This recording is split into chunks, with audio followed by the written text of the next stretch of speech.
ಇಲ್ಲಿ ಮತ್ತೊಮ್ಮೆ ಪ್ರಯತ್ನ ಮಾಡ್ತಾ ಇದ್ದಾರೆ, ಆದ್ರೂ ಕೂಡ ವಿಫಲ ಆಗ್ತಾ ಇದ್ದಾರೆ. 2+2 4.2 ಆತನಿ 38-15 ಪಂದ್ಯ ಸಾಗುತ್ತಾ ಇದೆ. ಕೊನೆ 5 ನಿಮಿಷದ ಘೋಷಣೆ ಆಗಿದೆ. ಅಲ್ಲಿ last 5 minutes score 38-15 in favour of Banswad P college ಆತನಿ. ಎರಡು ಕರ್ನಾಟಕದ ತಂಡಗಳು, ಕುಂದಾನಗರಿ ಬೆಳಗಾವಿ ಜಿಲ್ಲೆಯ ಅತನಿ ತನ್ನ ಒಂದು ಬದಿಯಲ್ಲಿದ್ರೆ, ಇನ್ನೊಂದು ಕಡೆ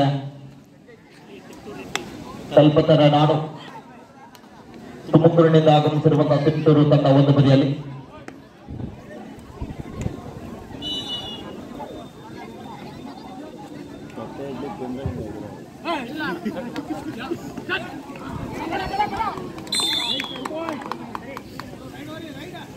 ಪುರುಷ ಅಂಗಡದಲ್ಲಿ ಕೂಡ ಪಂದ್ಯ ಆರಂಭಗೊಂಡಿದೆ.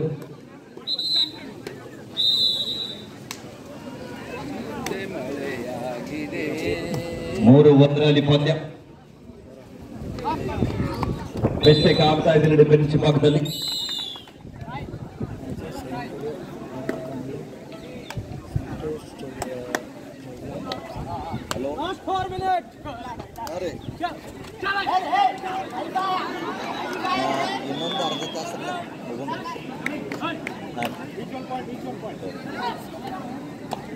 ಮಾಜಿ ಸೈನಿಕರು ಯಾರು?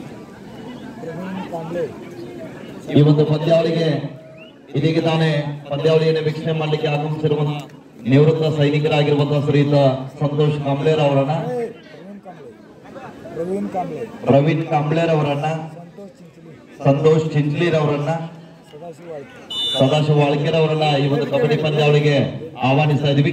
ಆ ಮಾನ್ಯರು ಈ ಒಂದು ವೇದಿಕೆಗೆ ಆಗಮಿಸಿ ಅಲಂಕರಿಸಿಕೊಂಡು ಪಂದ್ಯಾವಳಿಯನ್ನು ಆಲಿಸಬೇಕೆಂದು ತಮ್ಮಲ್ಲಿ ವಿನಂತಿಸ್ತಾ ಇದೀವಿ. ಅವರಿಗೂ ಕೂಡ ಗುರು ಸಿದ್ದೇಶ್ವರ ಯುವಕ ಸಂಘದ ವತಿಯಿಂದ ಆತ್ಮೀಯವಾದ ಸುಸ್ವಾಗತವನ್ನ ಕೋರ್ತಾ ಇದೀವಿ. ಎಲ್ಲ ನಮ್ಮ ನಿವೃತ್ತ ಮಾಜಿ ಸೈನಿಕರು ಈ ಒಂದು ವೇದಿಕೆಯನ್ನ ಅಲಂಕರಿಸಿಕೊಳ್ಬೇಕೆಂದು ತಮ್ಮಲ್ಲಿ ವಿನಂತಿಸ್ತಾ ಇದೀವಿ. ವೇದಿಕೆಯಲ್ಲಿ ಕುಳಿತಂತ ಎಲ್ಲ ಕಬಡ್ಡಿ ಆಟಗಾರರು ಈ ಕಡೆ ಬರಬೇಕು.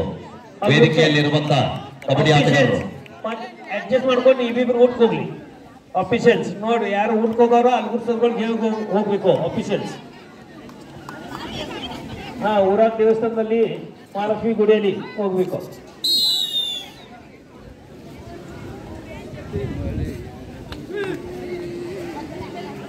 ಅಂಗರ ಬಂದರಲ್ಲಿ ಪುರುಷರ ವಿಭಾಗದಲ್ಲಿ 5-3 ಪಂದ್ಯ ಸಾಗುತ್ತಾ ಇದೆ. ಒಂದೇ ಭಾರತ್ ಬೆಂಗಳೂರು ತಂಡ ಮುನ್ನಡೆಯನ್ನು ಕಾಯ್ದುಕೊಳ್ತಾರೆ.